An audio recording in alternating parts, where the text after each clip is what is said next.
नमस्कार साथियों, smart scholars YouTube channel में आपका स्वागत है।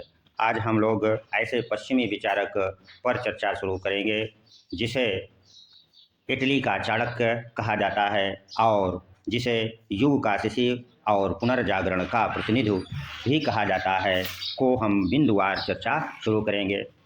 तो आज का जो टॉपिक हमारा है पश्चिमी विचारक मैकियावेली, जिसे युग का शिशु और पुनर्जागरण का प्रतिनिधि क्यों कहा जाता है, हम एक एक करके बारीकी से अध्ययन करेंगे और ये जानेंगे कि इसे युग का शिशु और प्रतिनिधि क्यों कहा जाता है।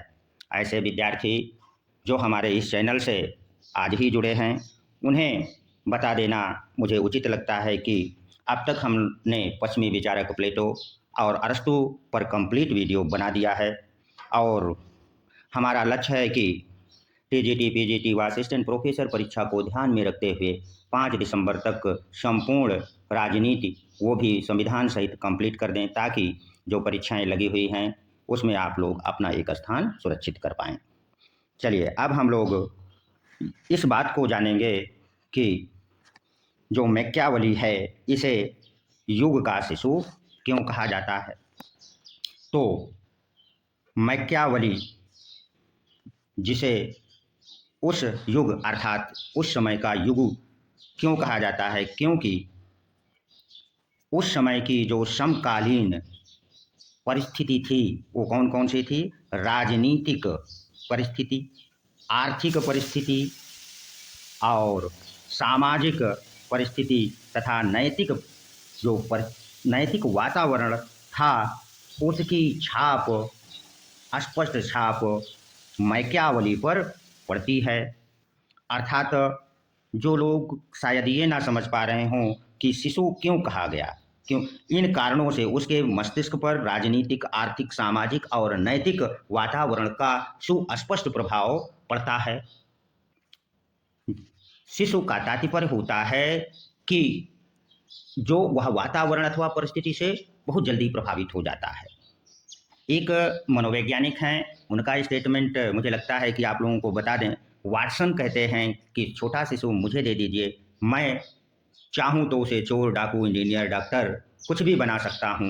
उनका कहने का यही आशय था कि जो शिशु होता है उस पर वातावरण का प्रभाव पड़ता है और चूंकि तत्कालीन वातावरण का प्रभाव मैकियावेली पर दिखलाई पड़ता है स्पष्ट रूप से, अर्थात उस समय की परिस्थितियों से वह बहुत अधिक प्रभावित होता है, इस कारण उसे युग का शिशु कहा जाता है।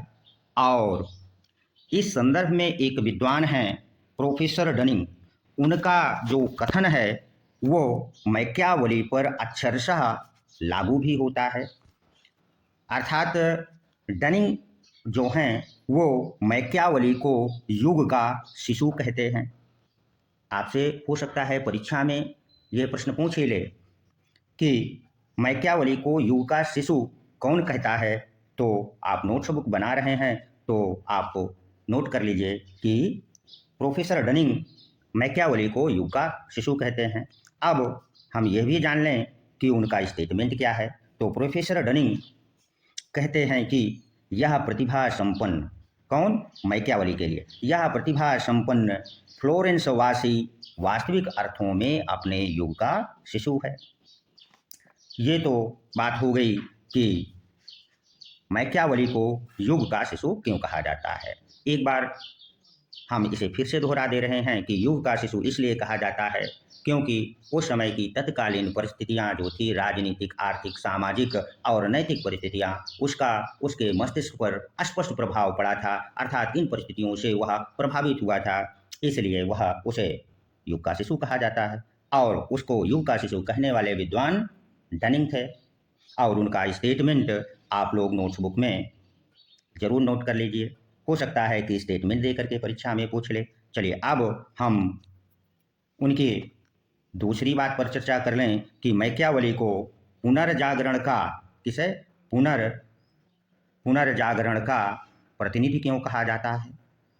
तो पुनर्जागरण का प्रतिनिधि मैकियावेली को इसलिए कहा जाता है क्योंकि मैकियावली का जो युग था अर्थात समय था, उस समय नवकाल अर्थात पुनर्जागरण का काल था और उस पुनर्जागरण काल से वह प्रभावित था और जिसका उल्लेख वह अपनी प्रसिद्ध पुस्तकों में प्रिंस डिस्कोर्सेज और युद्ध कला में करता है और इसीलिए उसे पुनर्जागरण का प्रतिनिधि भी कहा जाता है। अब हम मैकियावली के विषय में कुछ और बातों को बिंदुवार जानेंगे। तो मैकियावली कौन?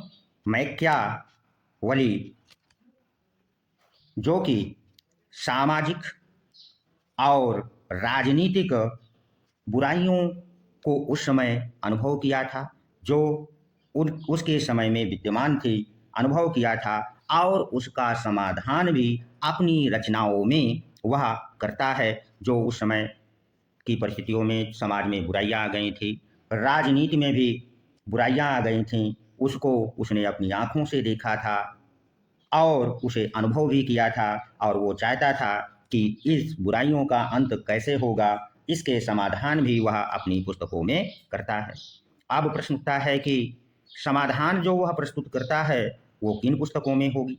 यह भी आपके लिए आवश्यक हो सकता है कि सामाजिक बुराइयां और राजनीतिक बुराइयां जो उस समय थी किन से? तो उसकी एक प्रसिद्ध पुस्तक है प्रिंस, उसमें वह सामाजिक, आर्थिक, राजनीतिक बुराइयों का जो है उसका समाधान प्रस्तुत करता है। उसकी दूसरी प्रसिद्ध पुस्तक है डिस्कोर्सेज। कौन सी पुस्तक है? डिस्कोर्सेज पुस्तक है, जिसमें वह इसका समाधान बतलाता है। और तीसरी पुस्तक है युद्ध कला, आर्ट ऑफ वार, में वह सामाजिक और राजनीतिक जो बुराइयां आ गई थी का समाधान बतलाता है। और चूंकि मैकियावली पर पुनर्जागरण की बातों का अर्थात जो नए युग की शुरुआत हुई थी की बातों का बहुत अधिक प्रभाव पड़ा था, वे बातें कौन सी है यहाँ जानना बहुत ही जरूरी है कि जिसके कारण उसे नवजागरण का प्रतिनिधि कहा जाता है, उसकी भी हम एक एक करके चर्चा कर लें। जैसा कि आप चित्र में देख रहे होंगे कि ये जो चित्र है ये मैकियावली जी हैं और अपने प्रतिनिधि के रूप में क्यों इन्हें जाना जाता है, पुनर्जागरण का प्रतिनिधि क्यों कहा जाता है और उस तत्कालीन वातावरण का प्रभाव कैसे पड़ता है और इसके लिए उन्होंने कौन कौन सी बातें का प्रभाव उनके मस्तिष्क पर पड़ता है वो जान लें। उस समय जिस समय मैकियावली पैदा हुआ था, उसके मस्तिष्क पर पहला प्रभाव डालने वाली बात थी ये थी कि उस समय शक्तिशाली, कौन से? शक्तिशाली राजतंत्रों की स्थापना उसके मस्तिष्क को प्रभावित कर रही थी। अब प्रश्न उठता है कि शक्तिशाली राजतंत्र कहाँ कहाँ पर था? तो इंग्लैंड में शक्तिशाली राजतंत्र हेनरी सप्तम के नेतृत्व में था। दूसरा फ्रांस एक राष्ट्र था जहाँ पर लुई एकादश के नेतृत्व में शक्तिशाली राजतंत्र की स्थापना हो चुकी थी। तथा स्पेन, जिसमें स्पेन में फर्डिनेंड के नेतृत्व में शक्तिशाली राजतंत्र की स्थापना हो चुकी थी। और मैकियावली जिसका जन्म इटली के फ्लोरेंस नगर में होता है, वह भी अपने इटली में, कहाँ? इटली में एक शक्तिशाली या सबल राजतंत्र की स्थापना करना चाहता था, जिसका उल्लेख वह अपनी प्रसिद्ध पुस्तक प्रिंस और किस पुस्तक में करता है? प्रिंस और डिस्कोर्सेज में उल्लेख करता है कि कैसे इटली में शक्तिशाली राष्ट्र की स्थापना हो सकती है। दूसरी उसके पुनर्जागरण काल में जो बात उसको प्रभावित करती है वो ये थी कि लोगों में राष्ट्रीयता की भावना उत्पन्न हो रही थी। राष्ट्रीयता का मतलब है कि लोग राष्ट्र या देश के प्रति प्रेम रखते थे। और क्यों रखते थे? क्योंकि लोगों का धर्म, नैतिकता, चर्च व बाइबिल का जो प्रभाव राजनीति के क्षेत्र में था, राजतंत्र में था, वो समाप्त हो रहा था और उसके स्थान पर लोग तर्क और विवेक के द्वारा अपनी बातों को रखते थे और धर्म या नैतिकता या चर्च पर व बाइबल के बातों से उनका विश्वास उठ गया था। इसलिए पुनर्जागरण हो रहा था राजनीतिक क्षेत्र में और उसका स्थान विवेक और तर्क ने ले रखा था। तथा इस तरह से मैकियावली, जिसे पुनर्जागरण का प्रतिनिधि कहा जाता है, उस समय की तत्कालीन परिस्थितियों का प्रभाव पड़ता है और उसे पुनर्जागरण का प्रतिनिधि कह दिया जाता है। आशा करते हैं कि यह वीडियो आपको अच्छा लगा होगा। यदि अच्छा लगा है तो इसे सब्सक्राइब कर दें और अधिक से अधिक छात्रों को शेयर भी कर दें, जिससे कि ऐसे विद्यार्थी जो टीजीटी, पीजीटी व असिस्टेंट प्रोफेसर परीक्षा की तैयारी कर रहे हैं, उन्हें अधिक से अधिक इसका लाभ हो सके और अपने लिए एक स्थान सुरक्षित कर पाएँ।